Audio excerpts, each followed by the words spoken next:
she started at 5:30 a.m.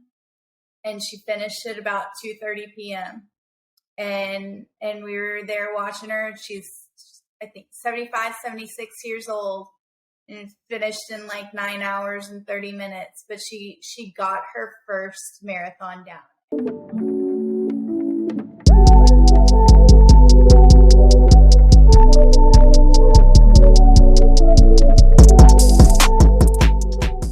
Hey everybody, welcome back. You are watching and listening to Press Play with Coach K. I am your host, Kimberly Monroe.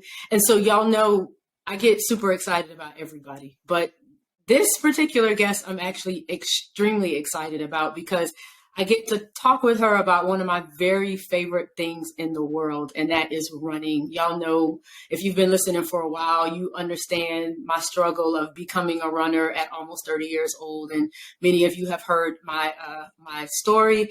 And if you haven't listened to episode 1, Collapsing Across the Finish Line, side note. But I would like to welcome my guest today. Her name is Samantha Flynn, and Samantha is the owner of FTR Race Management.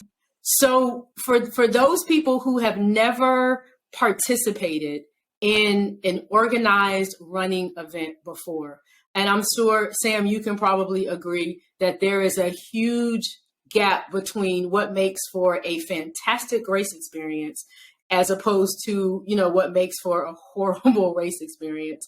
And, if you've done enough organized road races, you know that when it's bad, it can be really bad. And then when it's great, you can end up becoming like a repeat runner at a particular event. So can you start out just by telling everybody a little bit about who you are and exactly what it means to be in event management? Yeah. So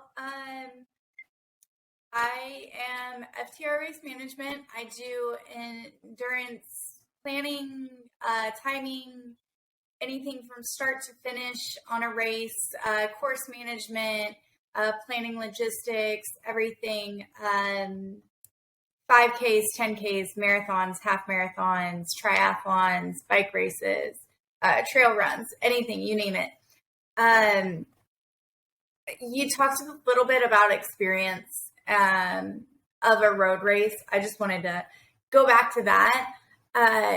Experience in the environment kind of make or break a person's time at a race. Like if they don't have a good environment and if the vibe isn't right, it can ruin your morning. If you go to a race and you just don't feel that community welcome, I think that's my favorite part of a race, is hearing people's stories and getting that community feel.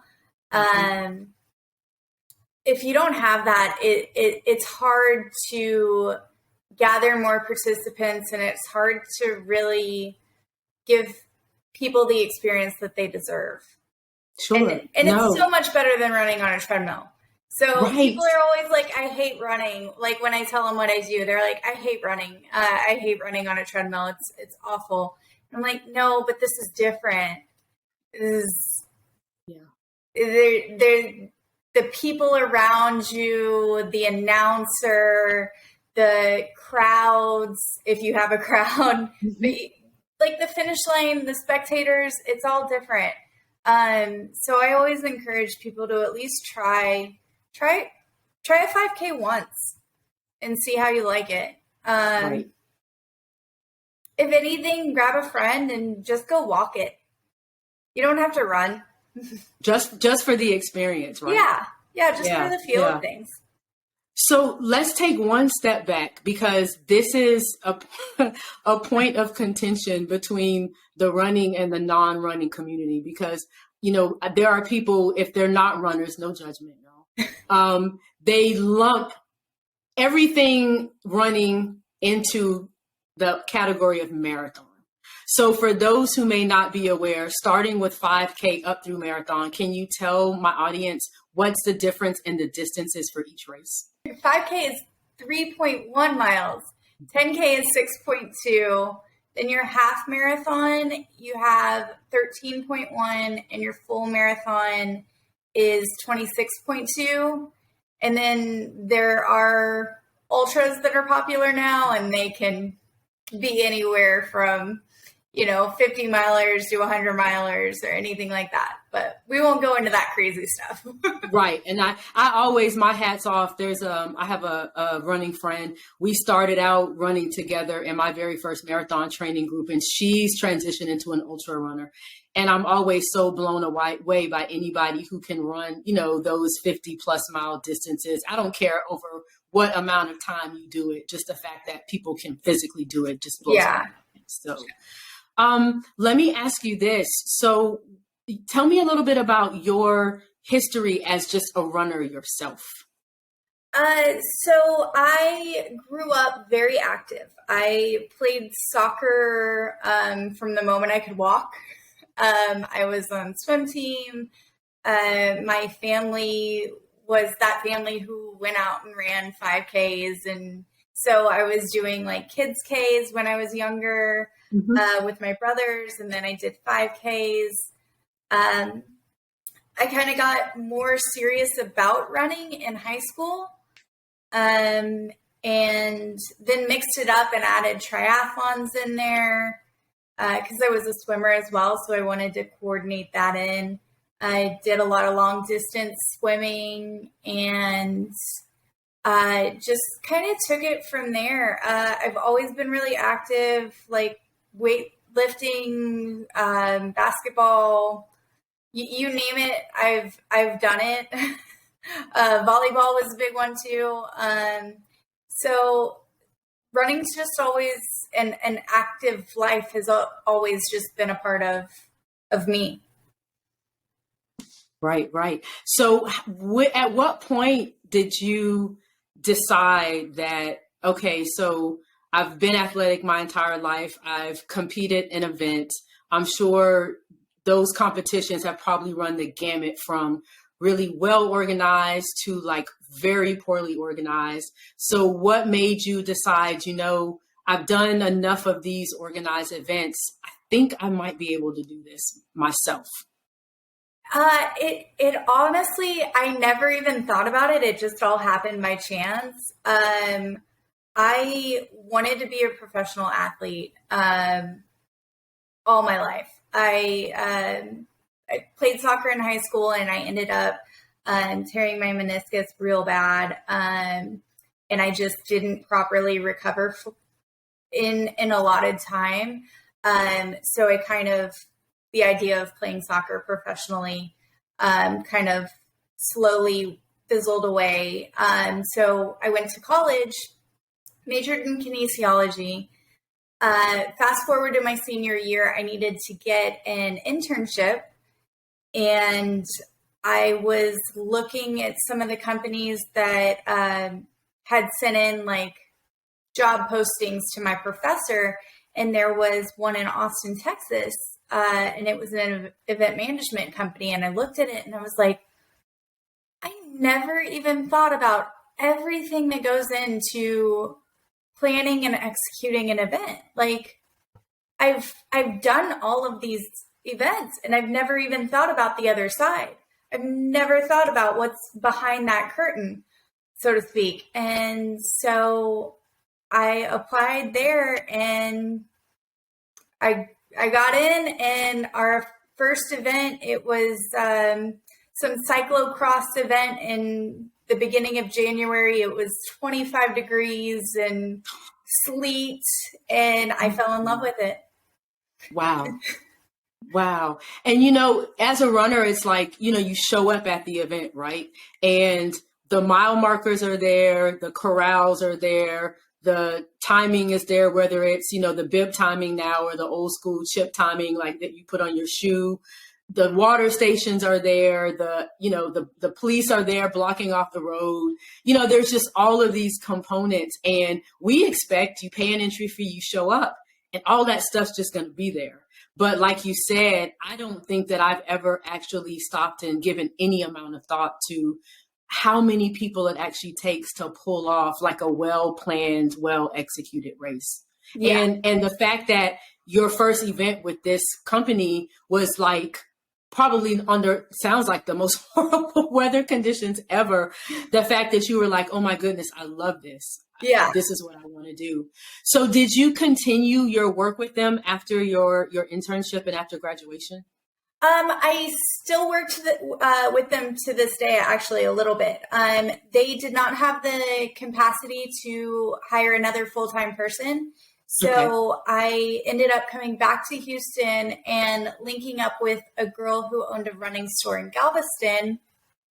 And she wanted to start a timing and event management company. And she had already bought all the timing equipment for it and kind of learned all of that. And it just ended up like the timing ended up working out, and we linked up and kind of got things rolling, started building a book of business. And then fast forward 3 years later, we kind of had some disagreements. This was her company at the time. So we had some disagreements on how things were being run, how money was being spent, and so on and so forth. And she just didn't have the passion for it or the capacity for it. She had a few other businesses. So I offered to buy her out. Actually, at the beginning of 2019, I bought her out. Okay. Wow. And so when did you guys start working together? What year was that? 2015. Okay. So you were partners from 2015 to 2019. And can you talk a little bit about how did you come across your first, like, decide on a first event to do? Yeah. Well, her having the established running store kind of helped us, because she had worked with some races in the past that were on the island and then in surrounding areas. So our first race to time was actually the Causeway Fun Run by the Daily News Press Run in Galveston. And they had about 800 people, and I kind of just got thrown into the fire with like minimum training. But I had 6 months of event execution under another company. So it all worked out really well, but it was just learning the timing kind of as we were going was a little chaotic. But I love the chaos of event life and everything that comes with it. I just thrive in it. So wow. And so can you talk a little bit about the difference between being brought on board by maybe a new or existing event to solely handle their timing as opposed to managing the entire event, like, you know, from start to finish? What would be the difference in those two things? So when I come in and manage an event from start to finish, you're dealing with course logistics, meaning, do you have a course set up? Do you have an idea of where your runners are going to run? If so, permitting, venue reservations, if you're at a park, if it's a county park, if it's a state park, it kind of depends on who you go through to get that reservation. Then road closures, all the permits for that, dealing with the police, dealing with course signs, water stations. So if I'm just being hired out for timing, I show up on race day with my timing equipment, and I set everything up, and I set up the inflatable start finish line and the timing equipment, and like, we're good. Unless, like, a lot of race directors, I handle their registration as well. So I help them with that. But other than that, it's kind of bare minimum work that goes into it pre-race day, other than just some data stuff. And then, but event management, it's everything from, you know, the course to water stations to volunteers, porta potties, vendors, everything like that. Every runner's favorite thing, right? The porta potties. So 800 people, that's a pretty big, like, race, that's a pretty big job for like someone who is starting out. Like that's your first sort of feet to the fire event, because I've done one full marathon, 20 half marathons, and I don't know how many other distances in between. And I've had only one race ever where we were using the foot chip. So for folks who don't know, a lot of races used to give you these chips at the beginning of the race that you put like a little zip tie. It's like a sensor, right, that ties on your shoe, and it tracks your time from the start line and at different checkpoints throughout the race. And I've only had one race where my time was not recorded. You want to talk about angry? Like, it is the thing that nobody wants. So like, how much pressure is it to know that you could have an entire race of runners, or even just that one runner, that there's a glitch and, you know, they don't get an official time? Like, what does that even feel like? That's always the most stressful. I used to like hold my breath until the first runner would come through, and then that way I knew I had results. I still do it at cross country races because those are so fast paced, and it's actually a different process altogether. But the more I've done it, the more I've learned to problem solve, and you're always going to have an issue. I always say if you have a perfect race, you're missing something. You overlooked something, because there's always something that can be better. So when it comes to data, there's always something that's probably going to get missed. Like if you looked up your results and you didn't have anything listed by your name, there's a million things that could have happened. And one thing could have been that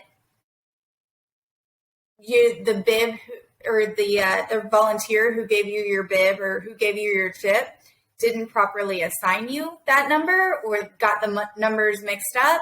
And Sure. So that's an easy fix to go back and do. But if it's like my technology missed a read completely, I have different backups so that if somebody emails me and they're like, I can't find my time, and I go into my system and I can't find any reads for them, I have a manual time machine that we like enter numbers on. I have a video backup. So I want everyone to get their time. I don't want them to have to like, oh, well, that was a wash. Right. You know, because it's so personal to runners, that part of it. You know, we're hitting that watch as soon as we cross the start line. We're hitting it again, and then you've got your watch time, but you know that's not like your official time. It's not So I always we always have backups in case anything were to happen or anything were to go down. Because I mean, you know as well as I do, technology is not always your friend. It is not. Yeah, it is not.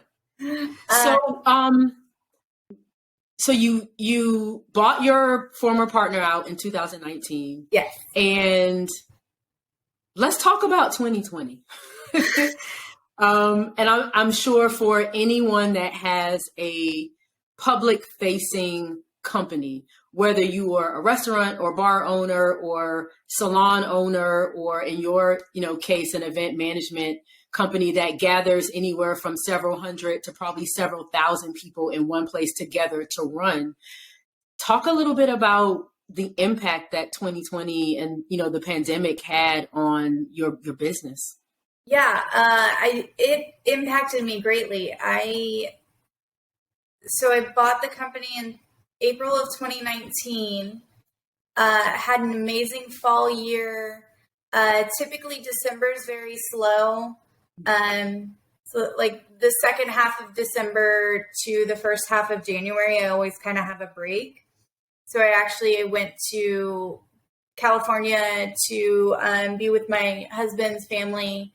Then we got back, and I was gearing up for a busy spring. I had from February to May, every weekend booked. Wow. I did an event. I had my February events. Then I had a March event that was, it was a series, and they had a 5K on Friday night, a 10K half marathon on Saturday, and then a 10K half marathon on Sunday. I got back from that, and all this time I'm kind of paying attention to, you know, where COVID's in China, and it's here. Oh, there's a case here. I'm kind of paying attention. And I got back from that event the first weekend in March. And by the end of that week, I want to say between Wednesday and Friday, all of my events in March and April had canceled. Wow. So it just all hit me like that. This is real life. Like I was planning to go to Dallas that weekend for 2 events, and they, you know, I got the call that they canceled. It was just call after call after call. And then I have to scramble to try to figure out how I deal with these, because people put down deposits for my timing and for the event management services. So it's, how do I deal with this now? Like, this has never happened. Do I, luckily in my clause, if anything happens, and everybody was very understanding, like, I'll either transfer the deposit or I can switch you to virtual. We had to kind of just make these very fast changes. And virtual was still a thing, or it was already a thing at that time, but a lot of people had not realized that it was a thing, or hadn't really made a lot of efforts to put anything into virtual. So when I tell a race director, hey, instead of refunding all of this money, why don't you just switch to a virtual option? I kind of have to lead them into that, what goes into that, how you manage your participants, and how they participate virtually. So that was kind of new waters we had to navigate. Since then, 2020, I mean, I utilize Run Sign Up a lot. Okay. And they've made strides and strides for a lot of their virtual features. You can download a bib, you can download a finisher certificate, you can upload photos of your run, you can upload your own results. It's really intricate, and they did a lot of amazing things to kind of gear towards that virtual crowd. So I'm grateful for that. And they actually rolled everything out very quickly with the changes. I bet they had to. What are your personal thoughts about? Because I don't like virtual races. Because much like you described in the beginning, I like the feel of the community of racing together and of running together. And so, for me, I could collect the medal, and of course I ran the distance, right? Obviously, and I could collect the medal, I could get the shirt. But for me, what's always missing from the virtual race is like the community experience. But, when you put yourself in the shoes, especially of runners who have been training for a specific event, and the letdown of now finding out that that event has been canceled, I would imagine that having that virtual option, so that in essence, their training and preparation and all the mental part of it doesn't go to waste, because they still have an outcome of finishing the distance that they wanted. And then of course we like the trinkets, right? So you get your medal, you get your t-shirt. And in your opinion, what has the response been from an event management perspective about people's willingness to participate in virtual races as opposed to in-person races? So I actually did not get, I myself personally did not get it. Like I can go out and run a 5K by myself and not pay for it, as opposed to doing virtual. I can go out and run by myself and not pay for it. And I have tons of shirts. So, it's whatever. I didn't get it until June when I did a virtual challenge. Okay. And these people who organized it did it really well. You had Facebook, like a Facebook group, you had Zoom happy hour sessions. They did it really well. And it was a challenge. So it was a 100-mile challenge. So Okay. yeah, for like 2 months. So you just logged your mileage for each day, and then you turn it in at the end of the 2 months. And then I kind of got it. It's more than just we're all going to go run a 5K thing. It was kind of more of a commitment thing for that challenge, at least to me. Sure. It kept me going. It kept me running, because personally 2020, with the business losing, events, and I had nothing to do. I had a few virtual events to put together for race directors, but other than that, like, here I am, the gym closed, and like, luckily we have a home gym, but there's only so much you can do. And me and my husband, our sleeping hours were, we'd go to sleep at 5 a.m., wake up at noon, do it all over again. So it just kind of put that stability and commitment in my life, for at least that little challenge. So I kind of got it then. And then I just learned from what they did and kind of told my race directors about that. But if you're going to do a virtual challenge or an event, you still, like a live event, you want it to be unique. You want something to pull in that participant, because the event world is very saturated. This industry with races, it is very saturated. You could go to before 2020, you could go into Houston for a weekend and see that there were 10 events happening in the same weekend. Wow. So who knew? Okay. How does that event differentiate itself from another event?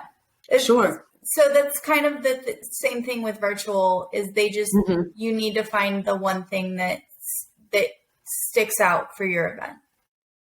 That makes so much sense. And it's interesting that you say that. I read a pretty well-developed article on Run Repeat.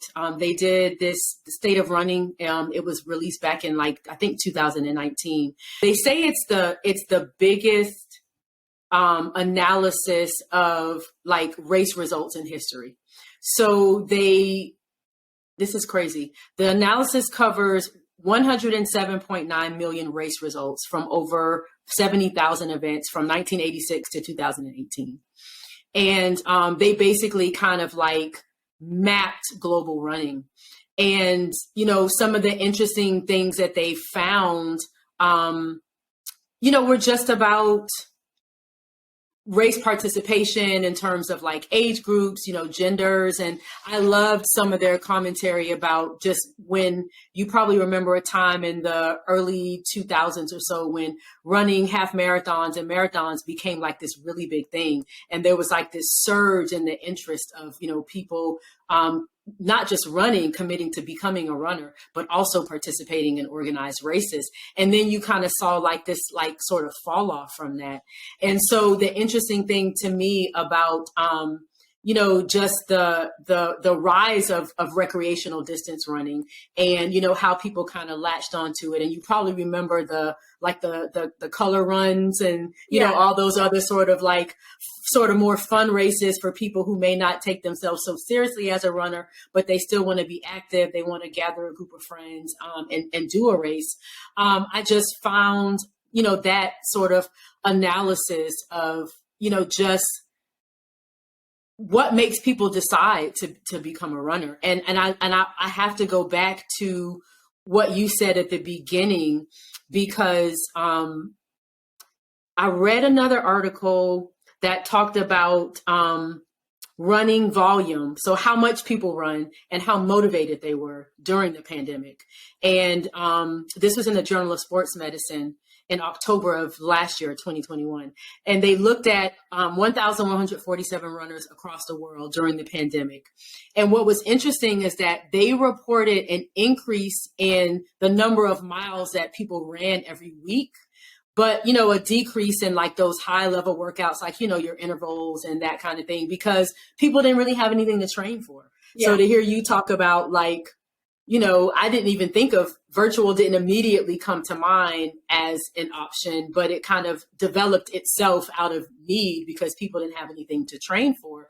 But a big significant contributor to the decrease in motivation was just that lack of competitive environment. You know, I've done one 5K since the world opened back up. I think my last race was I did Austin in February 2019, and I haven't really done any, you know, longer distance races since then. And the interesting thing is that even amongst this group of runners that they studied, there didn't seem to be any type of like relationship between people like having COVID as, you know, a reason why they didn't run as much. And it didn't seem to have any impact on like how those runners measured their fitness. But that one component that was missing was that, you know, people couldn't do races. And so, you know, to hear you say, well, it's really saturated. It just kind of goes to show the popularity of, you know, the organized road race is still very much a part of like, you know, being a runner. And I think that's really interesting. Yeah. And the live events are making a comeback. Last fall was really good. Around Harris County, they're still being very particular with their permitting. But up in the Dallas area, I've had a lot of events. Galveston area, I've had a lot of events kind of around Houston. Harris County is still being weird, but I've got some permits for the spring events. So I'm thinking 2022 will hopefully be a good year. A good year. Yeah. And I'm hoping to get back, you know, to running like you. I more so felt like a sense of isolation during 2020. I moved to Texas almost 3 years ago and, you know, had a pretty tight knit running community back home in Florida. And part of the challenge of moving here was, you know, I hadn't yet got plugged into like a running group. And then by the time 2020 came, you know, there weren't really running groups that were meeting up anymore. Yeah. And so, you know, sort of that loneliness of running alone, running all my same routes by myself, and then not having anything to train for, you know, it really kind of took a toll on me mentally because I missed the community of running. And I think that's the thing for me that has been the most rewarding. I did not grow up, you know, in a family of folks that ran 5Ks together, but I became really good friends with a family that ran together a lot.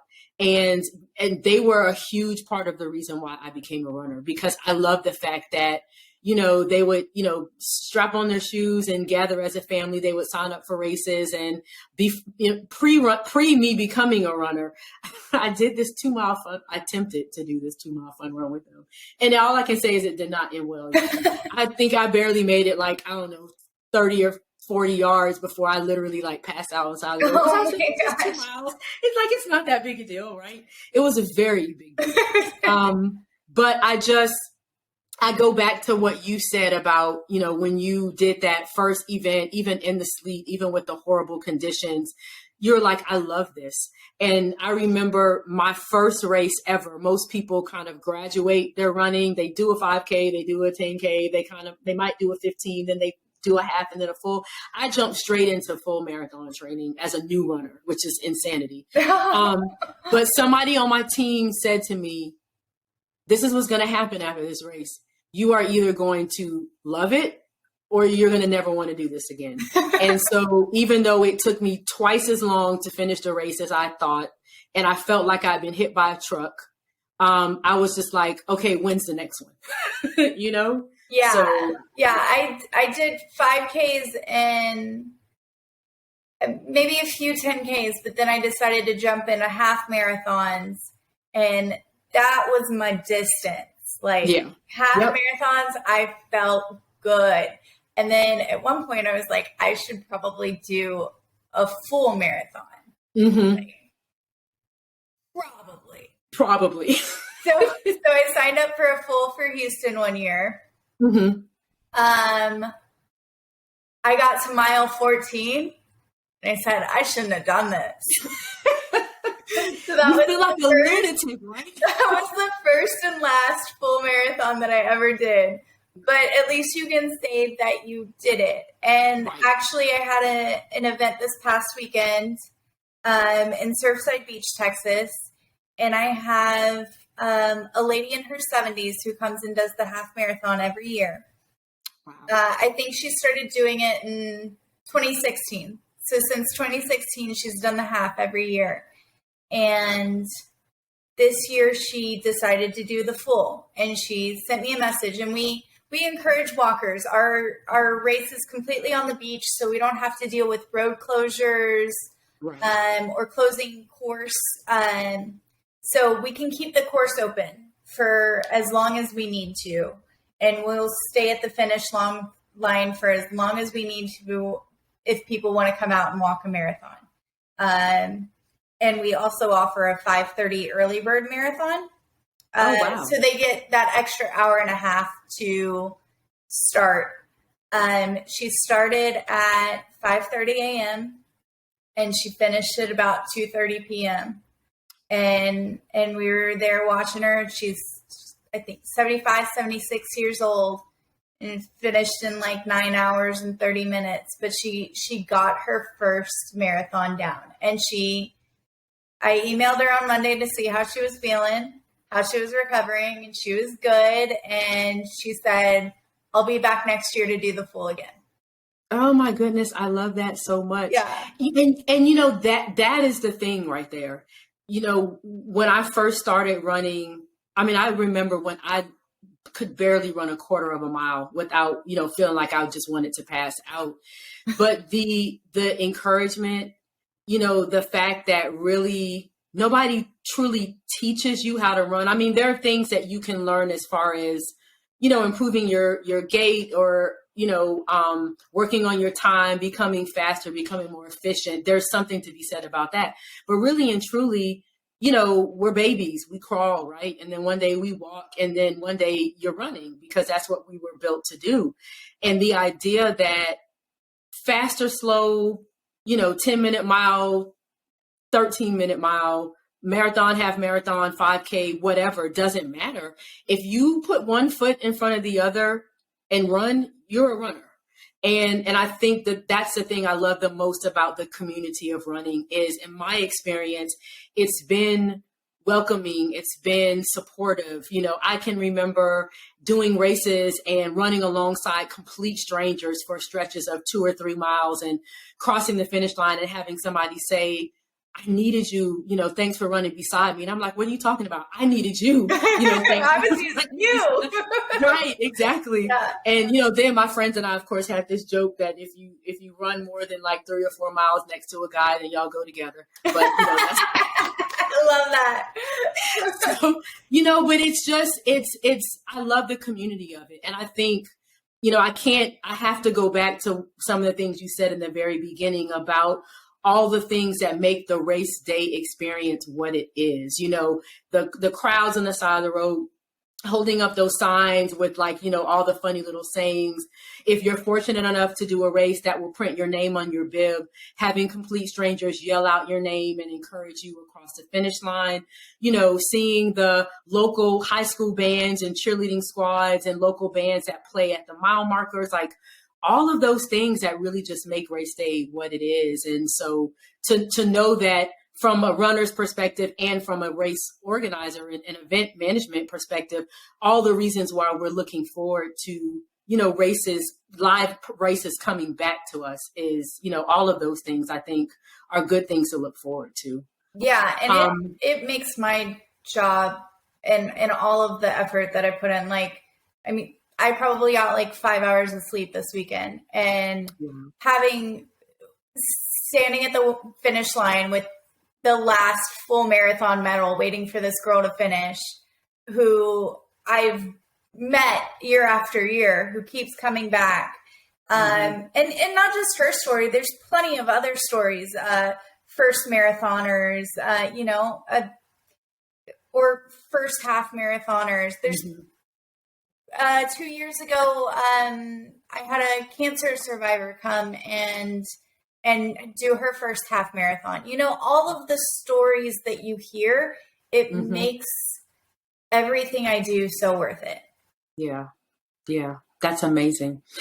Let me ask you this. So what was the thing that you were the least prepared for in taking on event management? Like as a business owner? As a business owner. Staffing. Okay. I have found as a business owner, finding reliable, competent people has been the hardest thing. And I'm sure it also has to deal with the industry, and getting up and being at a venue at 4 a.m. when the weather isn't always ideal. But staffing has been my biggest struggle, finding reliable people to staff, because I have enough equipment to do probably 3 races on the same day. And that's how I wanted to expand the business, because, as a business owner, that's your goal. You want to grow, you want to expand, you want to get bigger. That's how you gear towards success. And I don't always have the staff to allow for that expansion. So that's my biggest struggle. And currently, how many people do you employ? So I actually contract out my timers. I have currently 3 reliable timers on contract work. And then I have a few guys that just deal with equipment, and like they'll go and set up a course for me or water stations. I have about like 5 guys for that. And then I know that it takes a lot of volunteer power as well to really pull off a race. Where do you source your volunteers? That kind of depends on the event that I'm working. So if I'm, for instance, this last marathon that I did in Surfside, I reached out. There's a college nearby. I reached out to student organizations. The marathon benefits the city of Surfside and a few of their organizations. So I usually get volunteers from that. Schools and student organizations, mainly for any race, is a good idea, because students are always like requiring, or schools always require student volunteer hours. So it's a good little way to get some people for water stations and whatnot, and finish lines. Also sports teams, like track and field teams from the high school or college or whatever. And speaking of that, so what's the difference between doing timing for, say, like a cross country meet, as opposed to, organizing for, just your common everyday runner to do, an organized event? How is the process different? It's actually a different scoring platform. So for cross country, they're scored as a team and as individuals. So each school is a different team. So there's team scores, and then there's individual.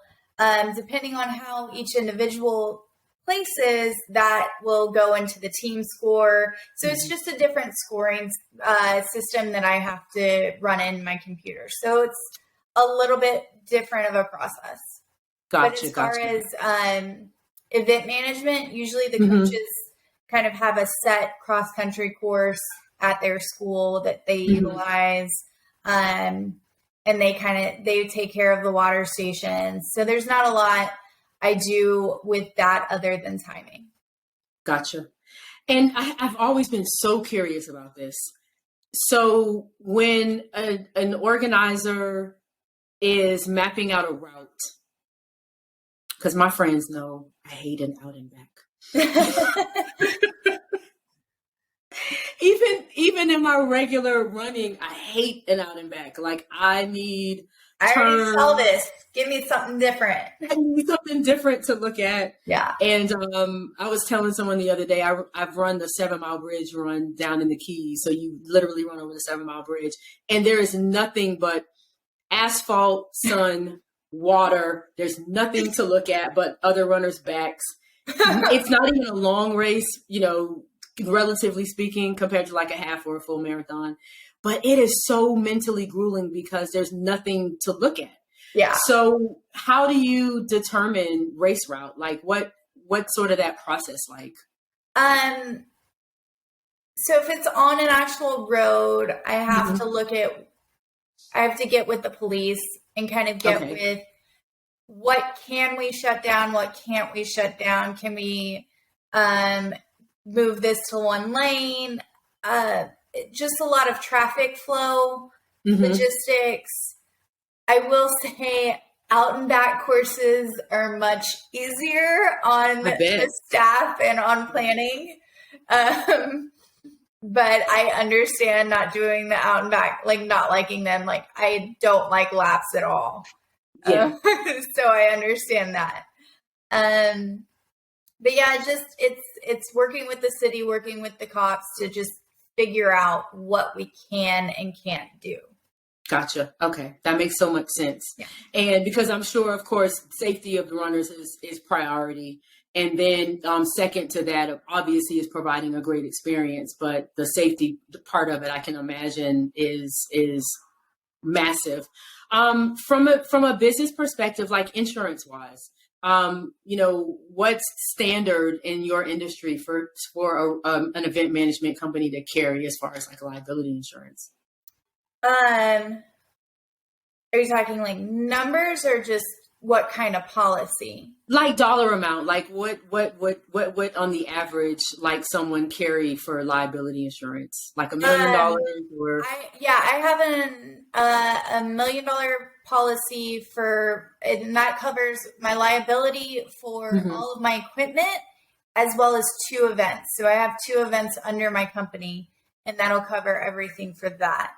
And then as far as like other events, I make them get their own, but they're also kind of umbrellaed under mine.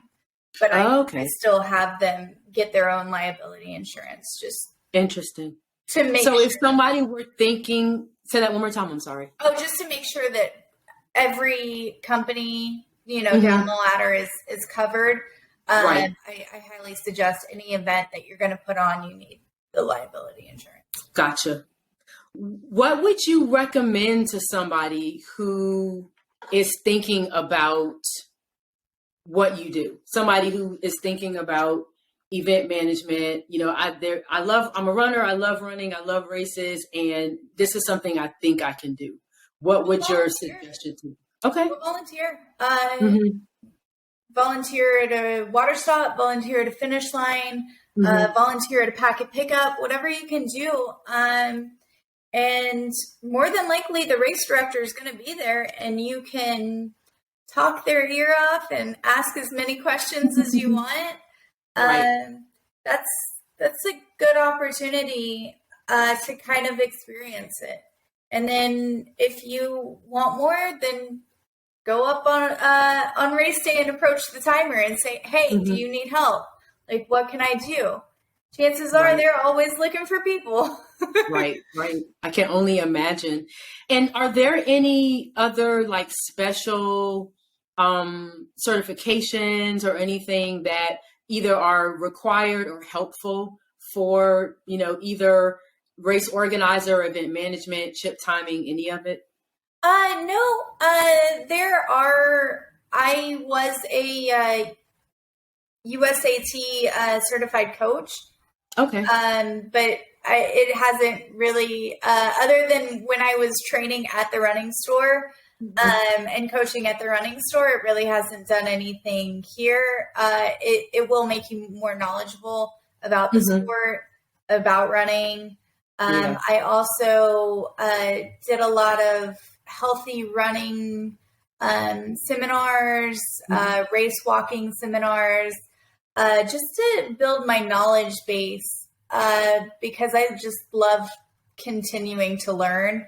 But I wouldn't say that there's anything that you really need or anything that's required to go out and do this. So let me ask you, tell me about your running playlist.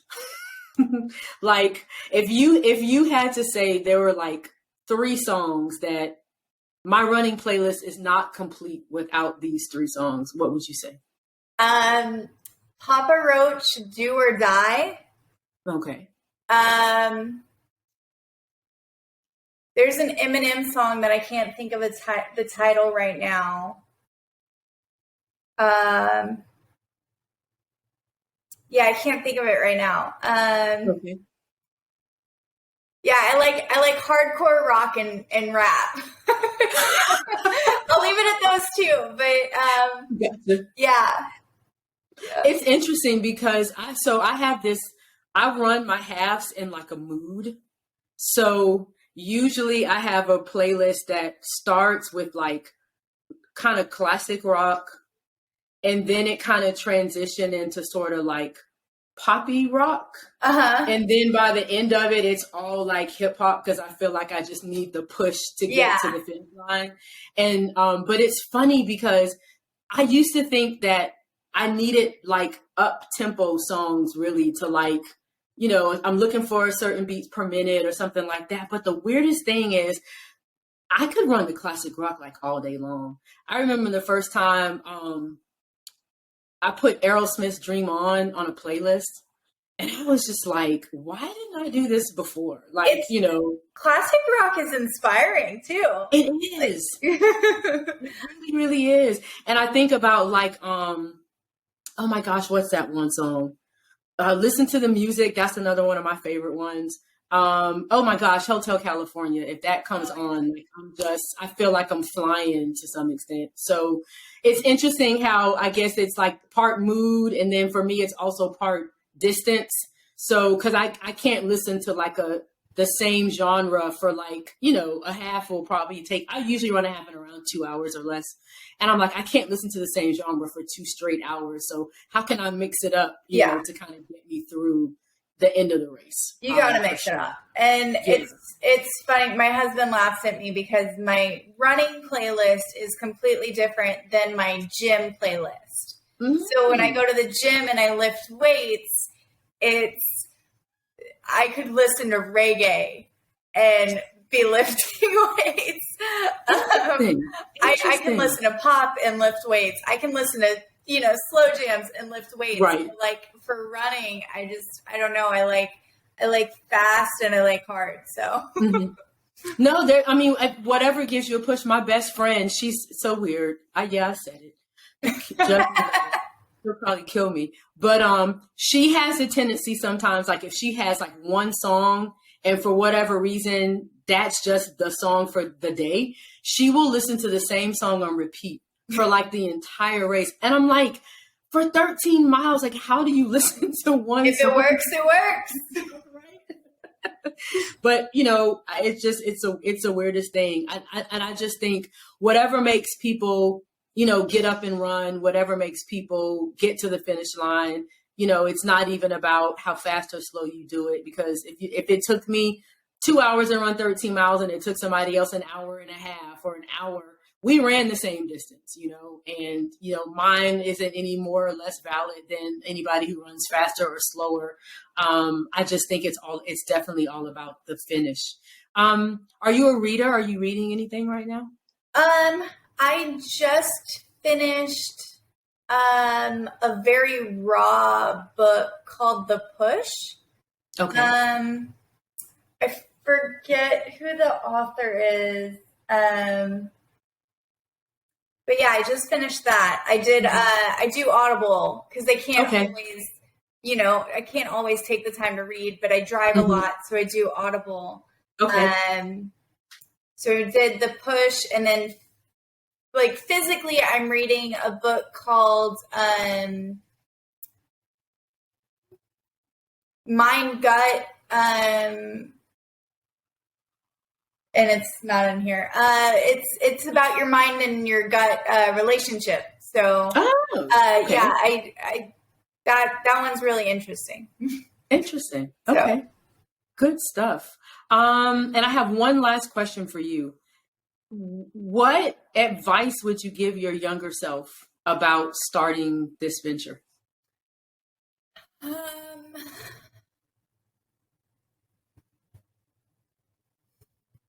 That's a good one. I would say learn time management early. Like, be better about time management early. And pay more attention in accounting. That is a big one. I'm sure you could do like a whole show around that. Yeah. Because I mean, a lot of times, honestly, the willingness to have the business is there, but there's the business of business, right? And not all of us are great at it, myself included. It's a struggle that, I even have with a small business that I have. And it can be a very expensive lesson, if you don't learn to tackle certain things early on in the process. Yeah. I think that's great advice. So can you tell everybody, where can we find you online, on social? If people want to connect with you, if they want to sign up for one of your races, if they're in the Texas area, where can we find you? I am on Instagram at FTR Race, or my personal is the Sam Chop, and then FTRRaceManagement.com.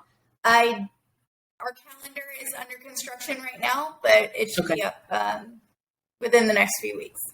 Well, I thank you so much for taking out the time to chat with me today. Best wishes with your business and growth and everything. And I certainly hope that, this year shapes up to be a much better year than the last few have been. But thank you for what you do, because, for those of us who really love, race day, love the community of running and racing, folks like you who really take all of those finer details into consideration when you're planning a race. It really makes the difference in our experience. And so I have a deep appreciation for what you do, honestly. Thank you. I love what I do, and I'm fortunate enough to be able to do it. But thank you so much for having me. You are welcome. All right, Samantha. Well, you guys have been listening to Press Play with Coach K. I'm your host, Kimberly Monroe. You can check out more information about Sam and FTR Race Management in the show notes, and we will talk to you guys next time.